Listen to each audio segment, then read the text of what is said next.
قدس فورس کے کمانڈر اسماعیل قانی کی تہران میں ریلی میں شرکت۔ اسماعیل قانی کی شہادت کی تمام افواہیں دم توڑ گئیں۔ ایرانی خبر ایجنسی تسنیم نے ان کی ایک ویڈیو جاری کی ہے جس میں وہ ایران کی اسرائیل پر فتح کا جشن مناتے دکھائی دیے۔ نیو یارک ٹائمز نے دعویٰ کیا تھا کہ قانی اسرائیلی حملے میں مارے جا چکے ہیں۔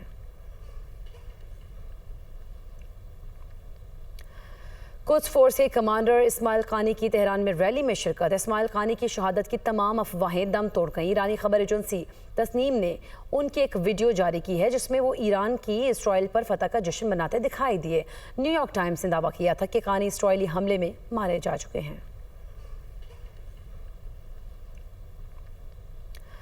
قدس فورس کے کمانڈر اسماعیل قانی کی تہران میں ریلی میں شرکت۔ اسماعیل قانی کی شہادت کی تمام افواہیں دم توڑ گئیں۔ ایرانی خبر ایجنسی تسنیم نے ان کی ایک ویڈیو جاری کی ہے جس میں وہ ایران کی اسرائیل پر فتح کا جشن مناتے دکھائی دیے۔